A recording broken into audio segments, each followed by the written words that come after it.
So today, down here at the bottom, we'll look at these Arabic words, the maʿlūm, the known, and then majbūr fi ikhtiyār, being compelled in our free will. So that's, of course, a nice contradiction. How can we be compelled in our free will? So we'll see what Ibn Arabi says about that. And then ḥujjat al-bālighah, which is the final argument. And this is the one, before I read Ibn Arabi, I would hear that God has the final argument. I said, oh, great. So we're going to come to the court and the lawyer tells us, forget about it. God has the final argument. But Ibn Arabi will tell us it's a little bit different than that. The other is wajh al-khāṣṣ, the special face. And we looked at special face yesterday. Okay. All right, 9 o'clock, we can get started. So the maʿlūm, and we can start with what Ibn Arabi says about the maʿlūm. If not for the word going out before and the occurrence of something different from the maʿlūm, the known. So the occurrence of something different from the maʿlūm is impossible. If not for the word going out before and the occurrence of something different from the maʿlūm is impossible, not a single speck would feel pain in the world. But the word did necessarily pierce through like an arrow. Then there is the final destination belonging to the merciful kindness which is vastly encompassing of everything. So who is in this world sustaining daily the ingrate and healing him and being mercifully kind to him? So how must it be for the faithful? So this maʿlūm, what we'll look, it's very interesting that there are a handful of physicists out there who when they speak, it sounds like they're talking about Ibn Arabi's maʿlūm, what is known.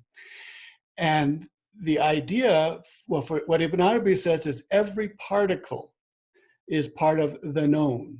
So where that particle is going to go from one moment to another moment is part of the known to God. So if you look at the curves down there, you have this binary. Ibn Arabi says every single particle, every being, created being, particle, molecule, all these things, every one of them is going to fluctuate into another state in the next moment. And the other state that it will fluctuate into will either be like the state it was in before or not like the state it was in before. So everything moves, so every zero goes to something like a zero or something not like a zero, a one. And every one goes to a zero, not like it, or something like it, another one like it. And there are 10 to the 23 particles in a drop of water, each of them becoming from time 2, coming from some fluctuation from time 1, like or not like. So this is an incredibly detailed history line that every particle is going in one place or another place every moment. Now, for the physicist, this idea you've heard about the double slit experiment. So does a particle or wave, does it go through this slit or that slit? And because of what happens physically, we have to have an interpretation for what's happening. And there are 2 ways to interpret what's happening. One, well, we have to look at determinism and locality. So if we want to say that locality is important, that is, it doesn't matter to this particle where it was 10 years ago, or it doesn't matter to this particle who is standing in Tokyo. If that doesn't matter, then you can figure out where the particle is at every moment. But if you say, no, it shouldn't matter what happened to this particle 10 years ago, and it shouldn't matter what's happening thousands of miles away, then you have to give up determinism and you have to accept probability. So you have Schrödinger's cat, which is dead and alive, both, until you open the box and the wave collapses and you say it's dead or it's alive. So if you want to say that things that are local matter and things that are far away don't matter, then you can you'll have to say that the cat is dead and alive at the same time until you figure out which one it is. But if you give up this idea of locality and say that a butterfly flapped the wing in the Amazon and a year later there's a storm in Cambridge, if you are willing to say that, then you can say that everything is deterministic. We know there's a real history that everything has. And some of the, one of the physicists who looks at this in Cambridge, he started with weather. And the idea of weather is that it can't be predicted, but it is patterned. So with weather, you don't know what's going to happen tomorrow, but you do, when tomorrow comes, there'll be a recognizable pattern called weather. You'll know, it'll say, oh, it's raining. We've seen that before. So the timeline or the history of every particle is called a phase space. Every place it can be, every position it can be, every momentum it can have is in a phase space. Now, if that phase space is flat, then there'll be a dot here and a dot here, and that's where this particle can go and will go. But in a fractal phase space, a phase space which is, see at the bottom there, you have the Sierpinski's triangle, and it's projecting a two-dimensional triangle on the ground. And that, if that's the phasal space, then where things are doesn't tell you whether things are possible or impossible, whether they happen or whether they don't happen. So in a fractal phase space, we can never tell whether a point here is going to be on the line of the maʿlūm, on the line of what happens, or whether it'll be off the line. And so we therefore can't have counterfactuals. Counterfactuals are the idea that if I did something a little bit different, something else would happen. And it wouldn't change the whole world if the butterfly flapped once or flapped twice. It won't change the whole world. But in this view, it does change the whole world. There is only one world. And as Ibn Arabi tells us, this is the most perfect of all possible worlds. So there are many possible worlds. And the one that is actually happening, where the butterfly pushes the wing down twice, and there's a storm in Cambridge 2 years later, that is the most perfect world. Okay. So that's the maʿlūm, the known. And Ibn Arabi is very strong on this. If the word had not gone out before, then not a speck would feel pain in the world. But the word did go out. And the word we hear from the verses does not change with me. So the word does not change with me. So there is a maʿlūm, something that is known, and it is what will happen, and it is the most perfect of all possible worlds. Okay. So now with this all possible worlds, we can now begin to ask some questions about this determinism, and the handful of physicists who talk about this call it superdeterminism, because it seems awfully crazy that a butterfly's wing has anything to do with events that take place thousands of miles later or away and years later. But according to a maʿlūm, there is a line, and that line is the one which is the most perfect of all worlds. So what Ibn Arabi says is that when we're on this line and we're watching what happens to us next, we are majbūr, we are compelled. The place we are going to go next moment is already in the maʿlūm, it's already known. So we are compelled to be there. And we think that we have free will. We think that I can choose to do this or that. And Ibn Arabi says we don't have free will to do this or that. Well, we have free will to do this or that, but that free will is compelled. So if I do A and I wanted to do B, I say I'm compelled. But if I do A and A happens, and I wanted A to happen, then my free choice was compelled.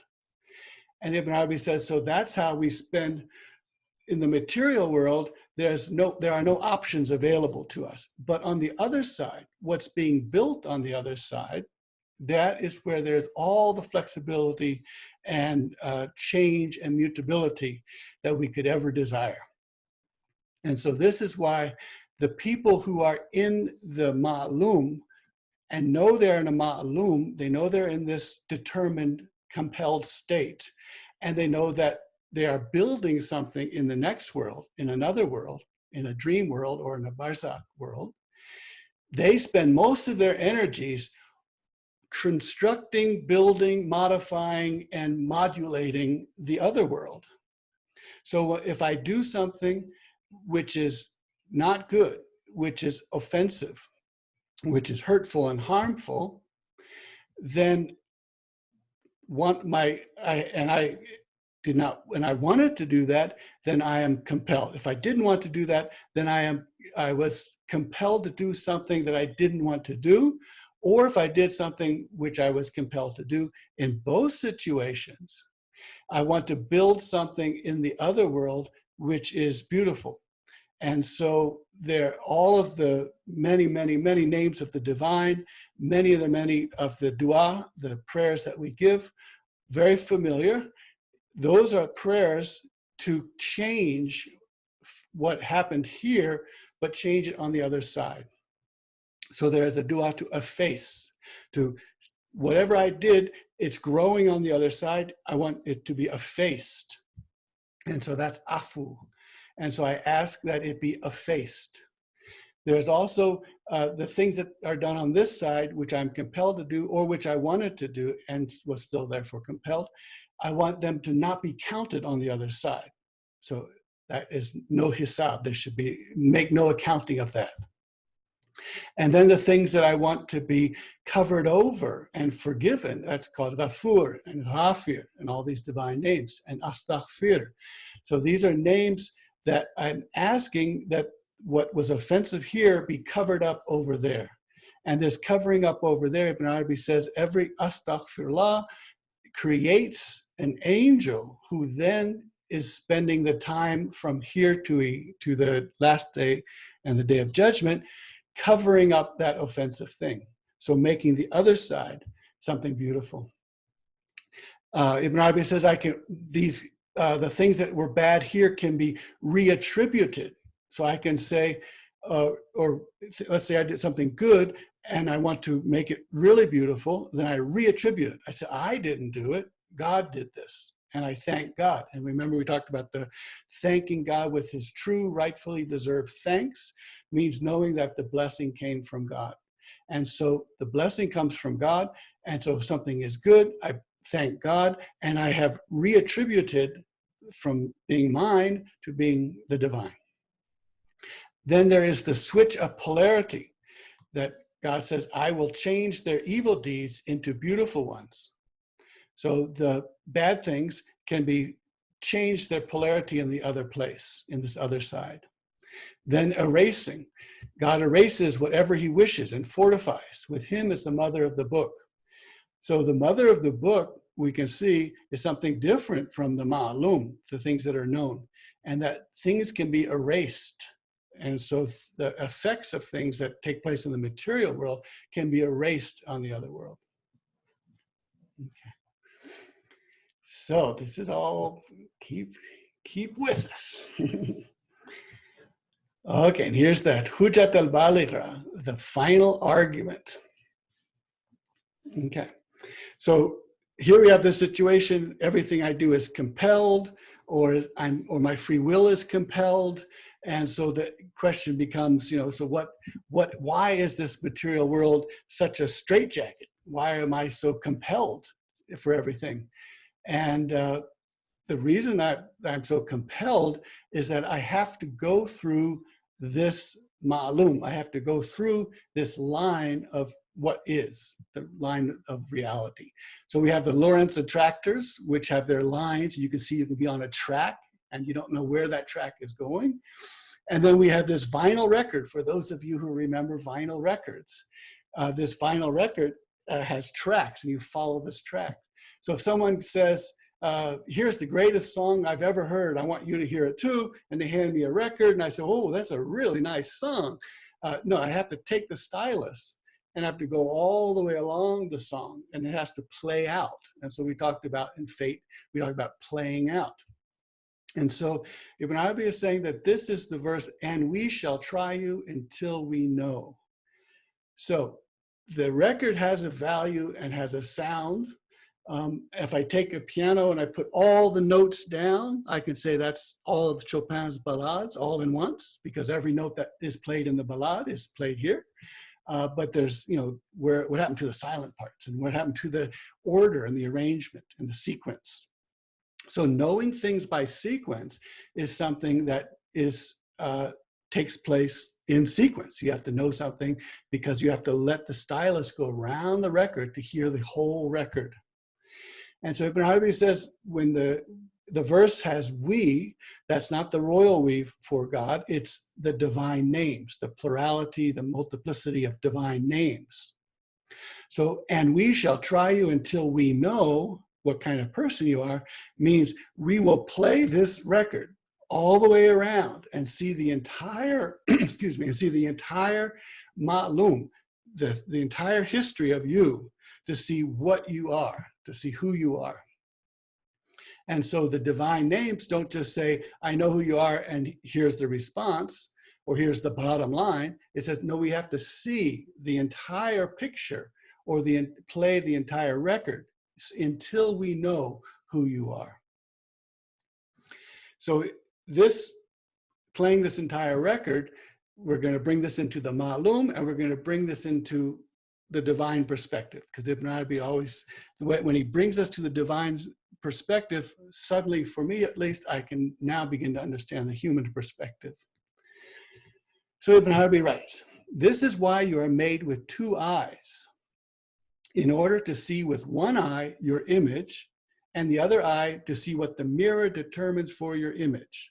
So that's that when I look at the mirror, it's me, it's not me, it's not me.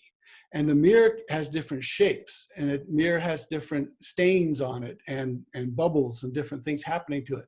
So when I look, I see myself, but I also know that the image that I'm seeing is also not me because it's distorted. So I see my distorted image, and then another eye sees, well, that's me. So one eye sees it's me, the other eye sees, well, it's a distorted image of you. And so the maʿlūm is, in a sense, every single mirror that is possible to be made. So when I look in the mirror, within 10 seconds, that's enough. But if I had, something, if I was a deeper person, I would say, oh, I want to see myself this way. I want to see myself this way. I want to see what this kind of mirror does to my image.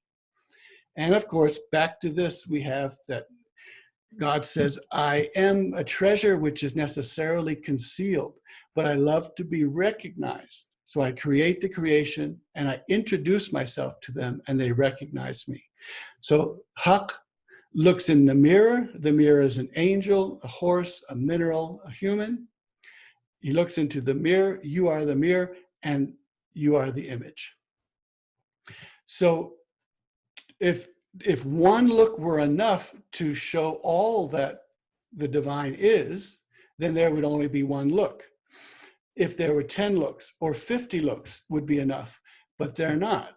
There's a huge number of looks and gazes which have to be done in order to begin to see what God looks like, for God to see what God looks like. So the mirrors have to change, and the images have to change. And the maʿlūm is putting every single position into the mix so that the beings will go through all of these positions. The butterfly will flap one time, the butterfly flaps 2 times. Every single position is moved through or played. So this is a symphony where I might say, I don't like this particular woodwind. Or I might say about this symphony that's recorded on this record, I might say, I don't like all these minor chords, or I don't like B flat. B flat just hits me wrong. And so it might be very true that B flat hits me wrong. And it might be very true that I don't like the minor chords, but it's part of the record. It's part of the song. And that's part of the record which I am in. And the divine names have to put me through these oboes, which I don't like, or these B flats, which I don't like. And as they put me through all these B flats, which I don't like, they see who I am. So Ibn Arabi says, of course, there's the strange hadith in a way, indeed, your cherisher is not one-eyed. And so this is back to the idea of two eyes. So we have, then Ibn Arabi says, this proves to you that when you are a seer into the mirror, there reaches you a knowing which you had not seen before. For the creation, okay, just a second, I have to, for the creation, mu'min, this knowledge brings you closer to God. I'm sorry, I'm going to have to, I think someone is, we're going to need to do a little muting.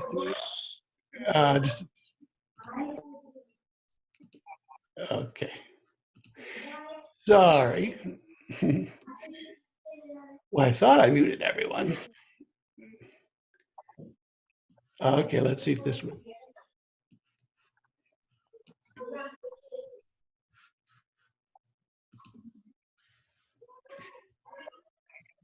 Okay, so for the creation movement, so this knowledge brings you closer to God and makes you sound. But for the true mu'min, so the mu'min who is God, this kind of station, yas'uru, from usra, innamal usra yusra, innamal usra yusra. So this difficulty. Difficulty is difficult, straitened, intricate, adverse, afflictive, stuck in the belly, not coming forth. So for the true, this situation of looking at the mirror and seeing the image is something which is difficult, adverse, stuck, doesn't come forth, and so on. It is his word about the true moment, and we shall try you until we know. So this process of going through the maʿlūm, the history of what is, and going through this record and all the tracks and listening to every sound, this is not something that's easy for the divine names. They have to go through it, and we shall try you until we know. So he observes himself in reiterating multiple mirrors. So we are all different mirrors, and we're all reiterating. We're all a new mirror each time, a new creation, khalq al-jadid, a new creation, a new mirror every moment. The distorting determination differs in the single image according to the difference of the preparations, one after another. So then he puts apart the hurt of being shackled and constrained by this distorted image, which is connected to him. So the divine puts aside or puts apart the hurt of being shackled and constrained in this image, which is connected to him. So, and we shall try you until we know. So we will try you until we know. And then this verse tells us that the final argument is being established. Okay. So this final argument. So let's look at this now. Do you see the sick when they sleep? There is no doubt that the sleeper is alive and that he has senses there, and the bodily part because of which he is experiencing pain while awake is there. But despite this, the limb experiences no pain, because the one who finds pain has turned her face from the seen world and has gone into the barzakh. So her face is the articulate soul. The articulate soul has left and gone to the barzakh. And so the limbs are left behind and they experience no pain. So Ibn Arabi says, so think about who is the one who feels pain. It's the articulate soul. It's not the limbs. The limbs don't feel pain. So, and this is how we know that when our brain has to say, oh, there's something happening here, and it's called pain, and then we do something about it. So that's where pain comes from. And he says, every hearing and seeing and feeling in the heart, it will be held responsible. Ibn Arabi says the noun it here is the self. The self will be inquired into and held responsible for its person's hearing and seeing and heart feeling. It will be asked, what did you do with your flock under your protection? Do you see the unjust governor when the king arrests him and punishes him after his flock demands of him succor, how the flock is delighted with the vengeance raining down on their governor? It is the same way with the limbs. So we can, that's quite a sentence for Ibn Arabi to say. And indeed, God has treated you with what he treats himself with. So God treats you with what he treats himself with, and he obligates himself just as he obligates you. and he comes under the covenant for your sake, just as he placed you under the covenant. So we are commanded by God, and God is commanded by us. So we command God by the imperative. So Ibn Arabi said, this is the beginning of the final argument. God will say, is there anything I asked you to do which you could not do? Is there anything I obligated you with which I didn't obligate myself with? Is there anything I made you covenant which I did not covenant myself in? And so the answer will be no. And therefore you have the final argument. So we have, our cherisher do not condemn us. Rabbana la tu'akhidhna in nasina aw akhtana wa rabbana wa la tahmil alayna isran kama hamaltahu ala alladhina min qablina rabbina wa la tuhammalna ma la taqata lana bih wa'fu anna wa aghfirna wa arhamna anta maulana fansurna ala al-qawmi al-kafirin. So that afu, to erase and efface and cover over, ikfirli, and so cover over for me what has been done, wa arhamna, and give us kind mercy. So we are commanded to do things, but in turn we command God. And this command is Ibn Arabi says, the polite way of saying it is call it the imperative, but it is a command in any case. Okay, so we have God feeling hurt by the shackling, having to put us through all of this record. We have to go through all of this record, and it's painful for us. But if this record had not been written, God would not be able to see all of the images. And if this record had not been written, then no one would feel a speck of pain. Not a single speck would feel pain. But the word did go out, the record was made, so that God can see all of the images, and the divine names can try us moment by moment by moment and see until we know who we are. Okay, so I'll ask Baki and Nora if they could sing this Ilahi on this other page. Bismillah. Thank you. You are the guiding, you are the truth. Nothing exists apart from you. All sustaining, eternal. La ilaha illallah. You are the knower, you are the one. Nothing exists apart from you. Boundless mercy, fountain of light. La ilaha illallah. I am your garden of beautiful names. Nothing exists apart from you. Wherever I look, I see only sense. La ilaha illallah. You are the guiding, you are the truth. Nothing exists apart from you. Holy sustaining, eternal. La ilaha illallah. You are the knower, you are the one. Nothing exists apart from you. Boundless mercy, fountain of light. La ilaha illallah. I am your garden of beautiful names. Nothing exists apart from you. Wherever I look, I see only sense. La ilaha illallah.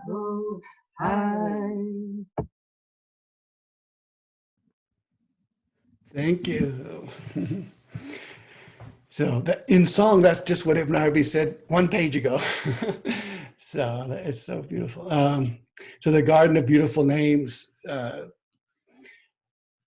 Now, seeing these beautiful names, these are the ones which are coming to us in order to try us, so that they can see who we are.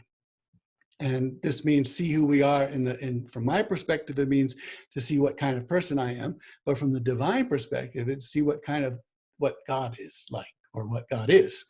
And so this seeing, this trying, if I can see that all of these things that happen, it is the most perfect of all possible worlds, even though from my perspective, it seems to me, couldn't a little something be different and still we have a world? But the answer is no, because if the fractal phase space, anything that comes next to this line is not necessarily going to be on that line. And therefore, it's not one of the possible worlds. And therefore, it is not the perfect world.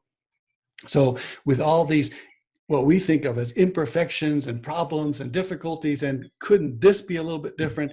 All of that is actually would be off the maʿlūm, and therefore not something which is perfect, complete, beautiful for the one who created it. So this, you are the one, this when you have this experience of these things happening to us, these are rays stretching forth to us, we see them coming towards us, and each one of them, each of these rays is coming to this special face. So let's look at this development of this final argument, the ḥujjat al-bālighah.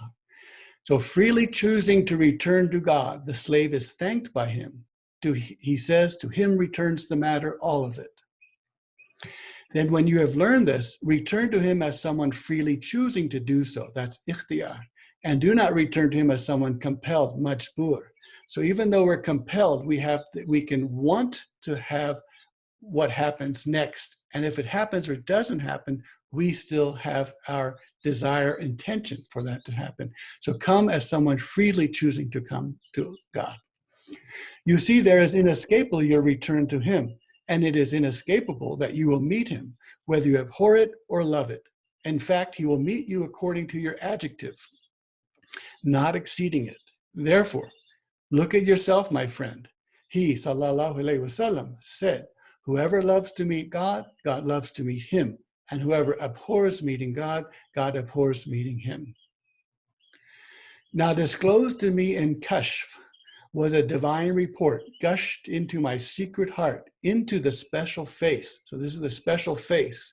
That face is the place where God and the slave can meet. And it's the special face that is in every created being. Said to me was, whoever is shy and embarrassed to meet God, God is gently affectionate with him and removes his confused shame. This is where the slave, what caused him to be embarrassed, is only what originated from him, his opposition or his falling short with regard to obedience. There's nothing but these two which could cause you an embarrassment. So the true is gently affectionate with you about this, saying to you, O my slave, this was actually due to my preadorned decree, the maʿlūm, and my predestined foreknowledge. So therefore, you are the site for the coursing of my rule. So the record is going to play, and the stylus is going to play every one of those sounds and silences. And the coursing of the rule, the maʿlūm, this line of the most perfect world, is going to be coursed through by the divine rule. So it's all preadorned decree, predestined foreknowledge. It was actually due to my preadorned decree and my predestined foreknowledge. So therefore, you are the site for the coursing of my rule. Then the slave is relieved and solaced by this sentiment, this statement. But if the slave says this same statement to God, that it's your preadorned decree and your predestined foreknowledge that made me do it, he has shown poor manners with God and he will not be listened to. Yet by this exactly, the true gives solace. Thus, it is on the true side of the utmost beauty. When it comes from God, it's the utmost beauty. But from the side of the creation, it is of the utmost ugliness. He, sallallahu alaihi wasallam, said, haya, this shame, this shyness, embarrassment, self-effacement, is better, khair, entirely.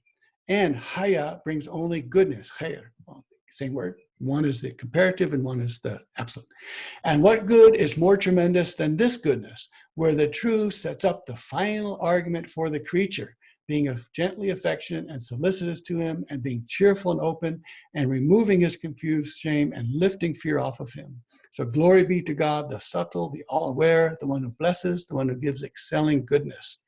So God sets up the final argument for us, and the final argument is come with full awareness of what you've done and the things that the places that you've been put, the sounds that you have made that have not been nice. And with that humility, shyness, embarrassment, self-effacement, then you will hear the final argument. And the final argument will be, oh, my slave, this was actually due to my preordained decree and my predestined knowledge. Okay, so that's the final argument. And we saw last week or 2 weeks ago, whatever it was, thankfulness, the vision that Ibn Arabi had towards the end of his life. I think it was 3 years before he died. So this was a lifetime of, wanting to hear this vision and see this vision and then getting this vision. I said to him, the second half of that vision, then it is therefore you yourself you are addressing with your imperative, do and do not do. He said to me, when I raise up to your view some command, adhere to courtesy. Indeed, with the hadrat, the presence, she does not put up with any disputer. I said to him, this is exactly what we are amid in this chapter. This is exactly the topic that we're talking about here. You are the creator of courtesy and disputation. So if you created the disputer, there is certainly the dominion of disputation. And if you created the courteous, there is certainly the dominion of courtesy. So he said, it is so. So here, when the Quran is recited and listen, I said, that is up to you. Create hearing so I may hear, and create listening so I may listen. And then addressing you now is only what you had created. He said to me, I create only what I know will be. That is the maʿlūm. I create only what I know will be, and I know only what the known, the maʿlūm, is flush against. So to God belongs the final argument. I have already taught you this in what came before, so adhere to this as a vision. There is nothing else. Rest from your agitating thoughts. You will not feel safe until tasking, do and do not do, is severed. And it will not be severed until you pass along and leave behind the bridge which spans this world to the gates of the garden. Then the people's worship will be essentially so, not from a command or a prohibition or obligatory recommended, forbidden or disliked. And God speaks the true one, who is the guide to the way. And Ibn Arabi said in another place, couldn't have the time to put that in here. He talks about when he realized all this, he decided that he would have to die first. So he died. And he said, I died and only my mineral life was alive. And so after this death, he could then enter in, meet God with this loving to meet God. And all of these things then could happen. And his worship then became automatic or essentially so. And so that's why he said in that one place, he says, if there is no slave more slavey than I am. And that's because he had died to everything. And then whatever was left, the mineral life, was the one that was obedient and worshipful of God. So these rays which are stretching force, the verbs here are M-A-D-D, so M-D-D. And this is where in Turkish we have medet, to help, and imdad, to stretch forth a hand, to extend your hand out to help someone. That's the same root. And then the inkwell is called midad. And so when the pen stretches the ink and it blushes into the page, that movement is help or imdad or stretching forth. And these rays, the rafrafa, these rays which are stretching out between these upper forms on the other side of the curtain and then this side of the shadow play, these between the upper orbital forms and the lower elemental forms. So the forms over there, the puppets that the light is shining on, And then the lower elemental forms here, these are the shadows which are then forming on the curtain of the shadow play, the Winkel. There are rays stretching forth for the divine names and the cherishing truths, and they are the special faces which belong to every enabled being, which originated from the word be, by means of the divine turning to face you because he desires you to be. And so this is where we get our help from. Our help from is the special face. And so the special face is the place where every moment we are being created. We are told to be and we become. And this special faith is allowing these rays which are stretching forth from the other side to nourish us and sustain us and give us solace. And so Ibn Arabi says we want to break off from the material constriction of A goes to A goes to B goes to another B goes to another B, C goes to a C, and then goes to a D. We want to break off from that, and that's hijrah. So to break off from that and go into the world where we can now build the meaning of everything. We can build the meaning. So the skeletal letters don't mean anything by themselves. They're material letters, but when they're put together and they're vocalized with the spirit, they have meaning. So words start out as skeletons, they are breathed into, and then they create meaning. So I am a skeleton, which when breathed into, creates meaning. I become meaningful, or the divine names know who I am after the breath has come in and I become meaningful.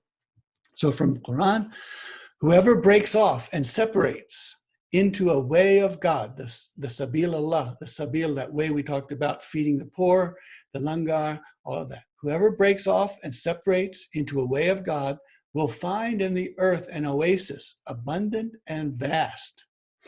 And this is a very unusual word, and the the tafsir, the commentaries are very different about all of these muragraban, because the word is something to do with like rubbing noses in the dust.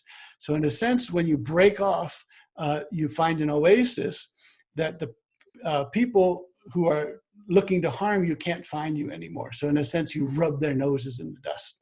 So whoever breaks off and separates into a way of God will find in the earth an oasis, abundant and vast. And then this is why Ibn Arabi then wanted to die before he dies, so that he can be broken off, separated into the world of meaning. And the world of meaning is this world of the barzakh, and it's the vast earth. So this is that on the bottom here. O my slaves, the ones with faith, indeed the earth is vast, so only me, worship only me. Okay. So alhamdulillah.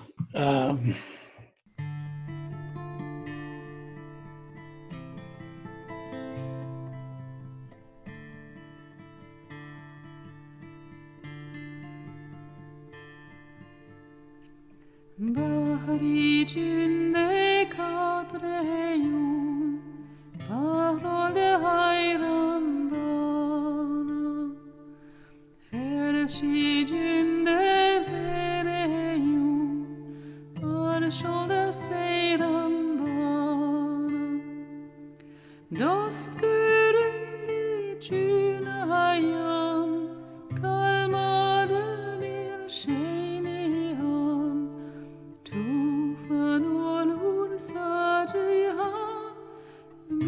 Kadre tufan bana, suretnem var benim, sirettedir manenem. Kopsa kıyamet bugün, gelmez perişan bana. Kafadılan kasayum, sıruna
So that was from Farida. Thank you. Wonderful. So I'll be able to check chats right now if there are any questions. Let's go ahead and we can go look at that. Any comments or questions? Now might be the time. Can I ask a question verbally? Yes, Omar, let's go for it. Yeah. Okay. It's a bit difficult because it was rich. It was a very rich session. So, and it's all interconnected. So it's a bit difficult to put it together. Mm-hmm. Just to say, this is not disputation. What I'm asking is not a disputation. Right? It's not that. But you know, in my experience of reading in different materials in Ibn Arabi, he had oscillated repeatedly, like within the same book, from giving the dependency between the knowledge and the known, al-'ilm wal-maʿlūm, al-'ilm يعتمد على المعلوم, and then it oscillates back and forth, back and forth. In fact, I once tried to get a grasp of it. Mm-hmm. There is this, and there is also the fact that, or how I perceive it is, it's not the material world, you say what we do and it has an effect on what is behind it, the spiritual. But when we do a dua, as a abid, not a continuous perfect abid, but in a state of abid or in a state of zikr where we invocate a certain name, then wouldn't the spiritual become divine and have an effect on the material? So I just want to understand, you know, I know that as material, we have no influence on what happens, but there is the divine inside us. And do we have the capacity to invoke the divine in our divine, unrecognized divine reality? Because otherwise, you know, when we do the dua, when you say Ya Latif, Ya Latif, and then the Lutf comes or whatever, this interplay, in this interplay, we are not simply a tool of experience, not simply a tool of zawq or hatta na'lam, not simply the tool of the zawq, but are we not also the tool of the making of the known, his tool of the making of the known, right? You know, like, you know, so our role involves the making of the known as a tool, not as an active, as a tool for. So you know, do you understand what I'm trying? Yes. Yeah. I mean, so what Ibn Arabi is doing is, because there is no one single bottom line. That's why, yes, from this perspective you see this, from that perspective you see this, and that's why you have this great diversity of what Ibn Arabi is saying, because he's speaking directly from the source to the source, and it's not the same as a system or a philosophy. And so now. So what happens is we have to make sure that we realize that the words themselves are not the thing. And so, and I am not the thing. So if I do something generous, if I contribute to the langar and I feed people, that is me doing that is not the thing. It's a sabil of Allah. It's a way of God. If it's known that it's not made from my efforts, but it's made from the divine effort. So that's what you're saying, that when you pray, actually, you use the word that God gives us. And so Ibn Arabi says, you are addressing yourself. You are commanding yourself. So when I do a dua as an abd, as you were saying, then that is God commanding himself. And so we cut out the middleman. We just go directly there. So what that helps us see is that it's not the presence of this hand that was very generous yesterday. That didn't make the world a better place, or if I didn't do it, didn't make it a worse place. But what makes the beautiful sabil of Allah is when that hand does what it wants to do, which is to be a way of God. And so it depends on, you have this long equation. It depends on which part of it you're looking at to see who's acting and then who is acting and all of that. And this is why Ibn Arabi uses the pronouns so often, because he wants to keep switching what we're looking at. So he'll talk, when he says she, he's talking about the hadrat. or the huwiyah. And when he says he, he's talking about the all-comprehensive name Allah. And when he says they or we, he's talking about the divine names. So the divine names have a perspective, the Allah comprehensive name has a perspective, and the Hadrat, the who, has a perspective. And so we're moving back and forth along all of those. And so, but to see that it's not, so if this hand that did something good yesterday, if I had another hand to do that, wouldn't that make the world a better place? It's like saying I have a book, and if I threw a few more letters in there, wouldn't that book be a better book? And it wouldn't. You know, tossing letters in with no meaning wouldn't make the book a better book. But tossing in letters which have meaning, then that means it is the meaningful book. And so if we look at the existence of the shadows and the letters, we might quantitatively think this is a better place or a worse place. But if we look at the meaning level and of the barzakh and the level of meaning, then we see that this is a good place, and it is all good, and it is all meaningful. So. Yeah, that's the major question, Omar. Alhamdulillah. Yeah. Thank you. I had a couple of questions, if I may. Yes, yes. Thank you. I'm still struggling with the we will try them until we know, but I feel like I'm getting there. So I wrote down just some things that you wrote here. You said, so we have to see the entire picture until we know who you are. If the record had not been written, God could not see his names. The divine names could not be seen. We will try them until we know. I just wondered if you could unfold that a little bit for me, please. Yeah. So there's what I had to learn or be able to see with Ibn Arabi here is that when we think about the known is sort of like this total package, and then when we get to this very strange verse, until we know. And of course, the commentators, it's a very confusing verse for everyone. But until we know is the kind of knowledge that is when the stylus runs along the record. And so you can say, here's the song, here's the record, or here's the piano and all the keys that are going to be played. And that's one kind of knowledge. It's sort of like a total knowledge, but it's not the way the life works also, because it's not, things can only be understood in process. And so what is the meaning of my life? It's not going to be in a little bottle. It's going to be, when this happened, this person did that. And so it'll be this unfolding, and that's so use of art, unfolding and playing out, letting your life play out to see what happens in your life. So what this is making us look at is that my meaning isn't this lump of clay. The meaning is what happens to this lump of clay with the breath of God's breathing at every different situation. And so so if I look at my friend and I'm lost, and my friend coming from a distance here to help me, that is going to be one of the most beautiful images I'll see in my life. But I had to be lost and in trouble before I could see that image. So a necessary part of seeing the image of my friend helping me, saving me, that necessarily involves me being in trouble and me being lost.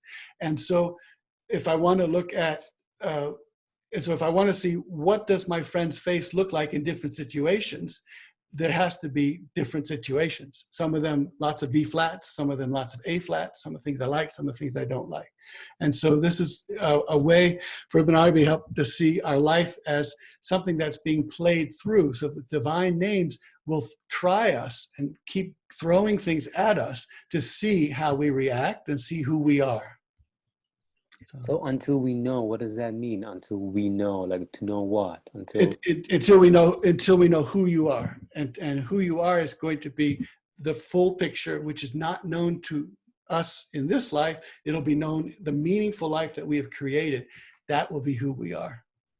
So until we know, so that when something bad happens to me, what do I do? And for Job, Ibn Arabi says Job is praised not because he held up and was, girded himself in his loins and kept from complaining, but that he didn't complain to other than God. That's the key for Ibn Arabi of Job, is that he complained directly to God and did not ask any others to take it away from him, and he didn't complain to any others. So the meaning of Job is how he weathered his afflictions. That's the meaning that takes place in this place here. And so the divine names tested him with those afflictions, and then knew what he did with that. Thank you. And now this oasis is something like the vast earth, because we have from Quran, the angels tell someone, said, wasn't the earth of God vast enough for you? So you could have gone there. So when we complain and say, this is too much for me, in a sense, the answer is, yeah, it could be too much for you. And therefore, can you go to the vast earth, the earth of meaning? And when you begin to enter into the earth of meaning, then you can then that gives you solace, that gives you strength. And so if the record player is going around and around and it's getting too much, then one of the things is that these rays are coming from this behind the curtain. These rays are coming to our special face. We go to the special face, and at that place we have the intimate conversation. And that's the place where Ibn Arabi could say, God says to him, here I am, what was your question? And my question was, why is all this happening? And who am I? And who are you? And what have I done? And what have you done? And they said, and then after the answer, Ibn Arabi says, so you are addressing you yourself. And he says, that's the way it is. So that's from the special face. So we look for the special face. And Ibn Arabi tells us we look for the imperatives. So we go to the imperatives. If we feel we are commanded and told to do so much, and obligated to do so much, and burdened with so much, then we turn to the imperative and say, Rabbana, our cherisher, do not burden us. Do not burden us with more than we can handle. Do not burden us with what was burdened to the people before, on and on. So those are the imperatives. So we turn to the imperative. Yeah. Sure. Yes. Sorry, I sent you a question. I'll look for it. Okay. Yeah. So this the question about the barzakh, and so the barzakh, the vast earth, the dream world. So the barzakh is a membrane. It's the curtain. So in the shadow play, the light hits the puppet, and the shadow comes on the other side of the curtain. And so in this, when we say looking for the special face, we are looking for the special face, which can then look directly back through the curtain into the puppet, into the light projecting. So we're getting this direct line from me, the shadow, special face, through the curtain, into the puppet, and through to the projecting light. And so, because behind the curtain is where meaning takes place. So on this side of the curtain, it's a bunch of shadows doing different things. And no one can tell just by looking at the shadows whether something is good or bad. So every move I make, everything I do can be good or bad. And Ibn Arabi is saying it's good or bad depending on who it's attributed to, what the intent was, what the meaning is. And so we have to go past the curtain to ask what the meaning is. And so when we go to the barzakh, we find the meaning. And that's why the dreams tell us meaning. And so, of course, we have to interpret them correctly. But if we interpret them correctly, dreams are telling us the meaning. And so dreams take place behind the curtain.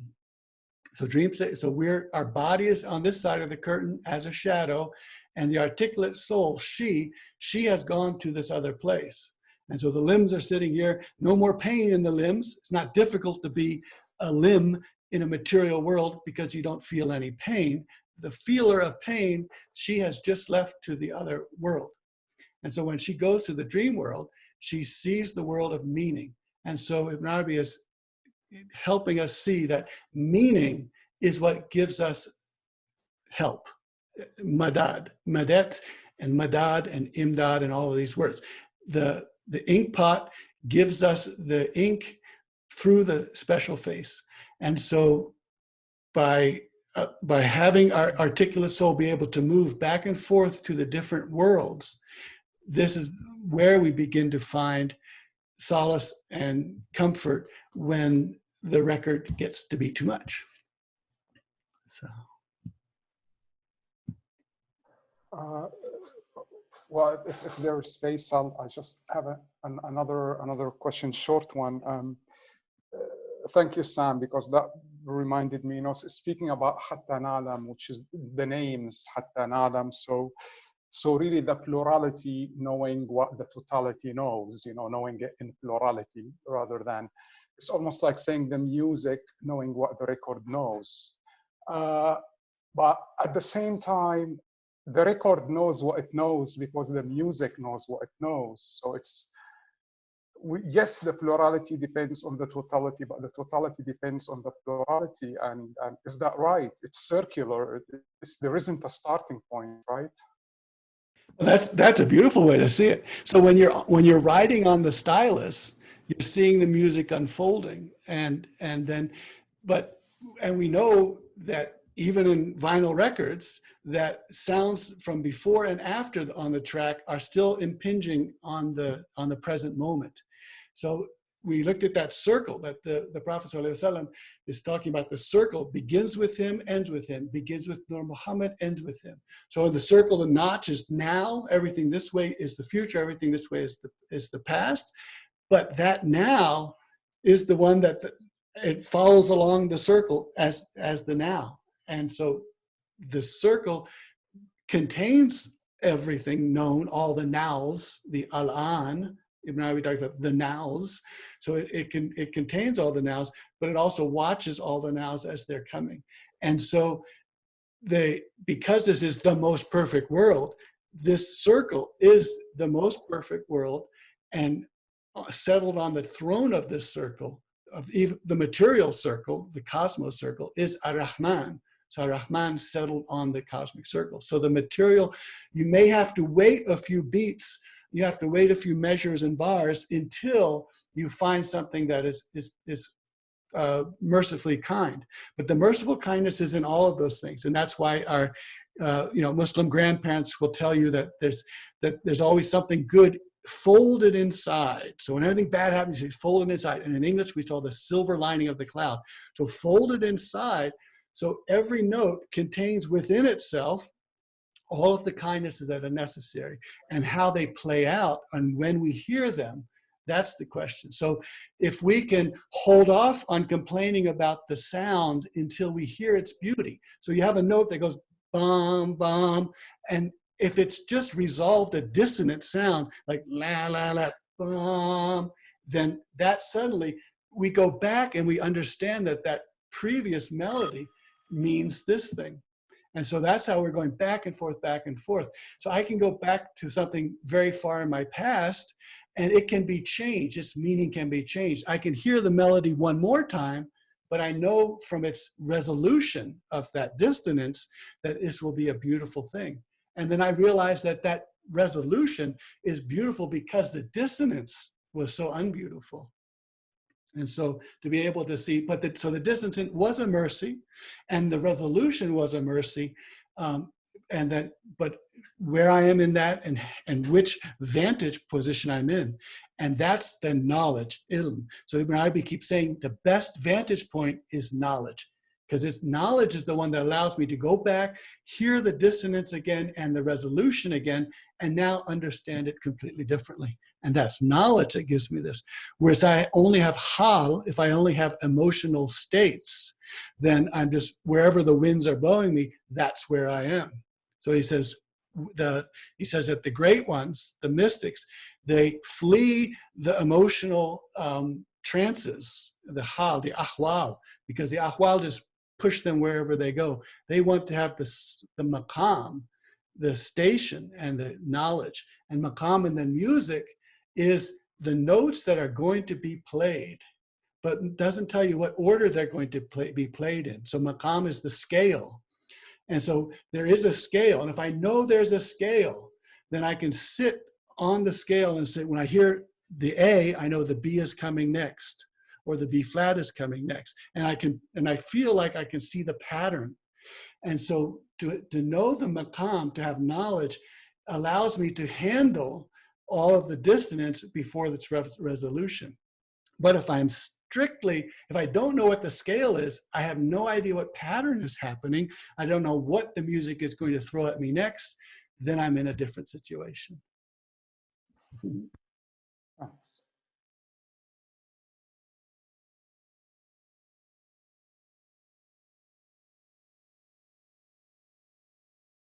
I have another quick question if no one else wants to ask a question. Abdul Haq, I think, is trying to ask a question but is muted. You're on mute. You need to unmute to speak.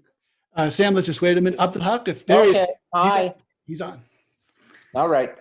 Very quick then, are the notes also like the 99 names? Okay.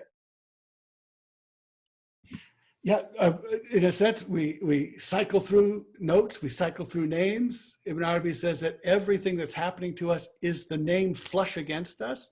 But then the chapter that I'm working on right now and re-editing for the dozenth time, he's saying that one person can have many names coming on them. And so the question is, which name becomes dominant in that person?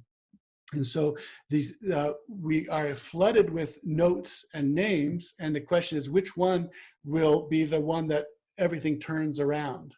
So which is the om, or the sol, or the bass note? So we don't know the bass note necessarily because all the notes are coming at us. And so working with the names, and those who have the gift of being learning and being taught about how the divine names work with dhikr, with remembrance, they're the ones who can find out what is my base note, what is the base name right now, which then allows me to understand where the other names fit in relationship to this base note. So we're in a sense always looking for the base note. And as Sinan said, he has the joke about the Nasruddin is playing the oud, he's playing one note, da da da da da da, for 10 minutes, da da da. And finally someone asks him, says, other musicians, they play different notes. And he says, well, that's because they're just looking for the right note, and I found it. So that's Sinan's beautiful joke. Thank you. Thank you.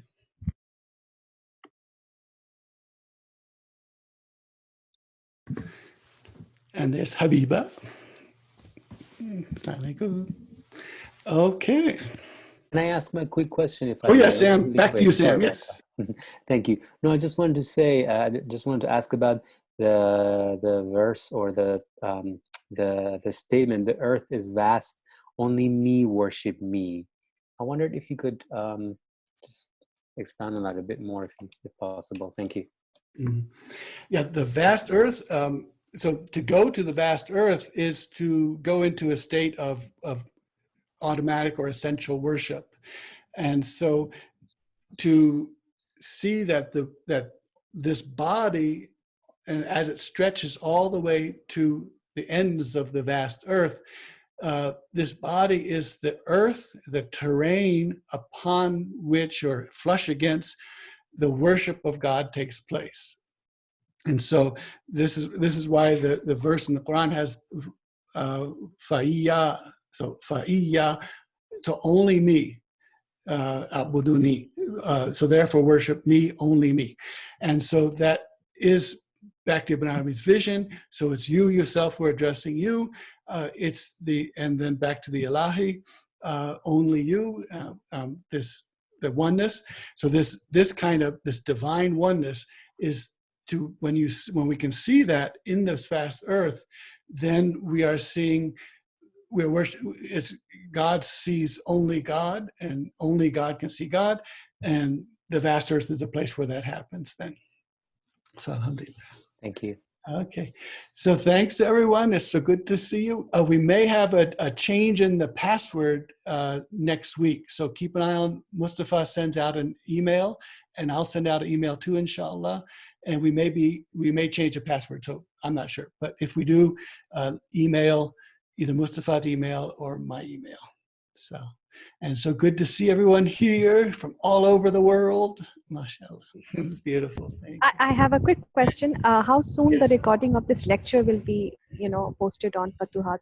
Well, this is all in the hands of Mustafa, and he is he puts this up. He's got a million things to do, and this is one of them that he has volunteered and lovingly doing. So he gets on. I send it to him.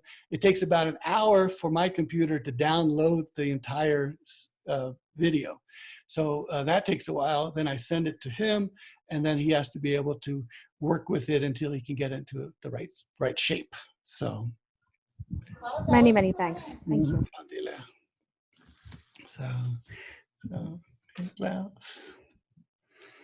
okay. Professor Shoaib, do we have time for another question? Sure, yeah, and anyone who needs to go, thanks for being here, and be fi aman Allah, be safe on your way. Yes, we have a question over here. You mentioned soul, mentioned physical body. So what is the difference between, where does spirit versus soul versus physical body, these three, where do they fit? Mm-hmm. From Ibn Arabi's perspective. Yeah, Ibn Arabi very carefully make sure that there are no definitions for any of these terms, because that's something philosophers do. And he's not going to do anything like that. So nafs and ruh, those can be interchangeable. They can mean different things at different times. And then the body, so the one way that Ibn Arabi describes it, perhaps the often, and the way we describe it in Ilahi, is that this body, my body, is your paradise. So it's the place where the divine can see the divine. And so it's a paradise. It's a beautiful place. And my breath is your Holy Spirit, your Ruh al-Quds, the Holy Spirit. And so Ibn Arabi then, and that's the way of looking at the body as being the necessary place for the breath of God to come in, ar-Rahman, the nafas ar-Rahman, so that the body becomes a paradise, becomes a worshipful place. And so we have the earth body, which is made for worship, and we have the spirit, which breathed into it. And then with nafs, there's sometimes the place I was just working on yesterday, he's talking about how the aql, the intellect, which is usually associated with the male, and then the nafs usually associated with the female. And he's describing that, so a man has sex with his wife when he's after Arafat on the Hajj in Ihram. What does he do? So there's a whole big thing, big fiqh issue about all of this. And Ibn Arabi says what's so interesting is that the aql is trying to know God, to know more about God, to know more and more about God. And the aql is on this apogee, on this very high place. And he looks down and sees way into the depths. There is the nafs, the woman, the nafs. And so the aql, and the aql has heard Rasulullah sallallahu alaihi wasallam, he's heard the messengers say that if you were all to suspend a rope, it would sink down to God. If you were to suspend a rope, it would sink down to God. So the aql is saying, I'm way up here. I need to sink down to find God. And look, there's the nafs down there. So let me go down to there. And so Ibn Arabi is showing this whole situation that the nafs, what the nafs knows, the aql wants to know that too. And that's in a sense the special face. So the aql, the intellect, wants to know what the nafs knows through the special face. And so the aql goes down to try to meet that, but the aql has nothing of nature in it. And so therefore his knowledge is going to be from here, whereas the knowledge with the special face is going to be from there. And so Ibn Arabi is saying, so this is why you have the situation this is why you have the male-female situation of sex on the pilgrimage and what it teaches the male. And so long story and big fiqh discussion, but it's coming down to the idea of there are different ways of understanding. And the nafs, for Ibn Arabi, most of the time he's speaking of nafs, it is the special face. It's that part of the human being which directly understands and knows God. And that's different from the brain part of the human being, which wants to know God by brain or intellect.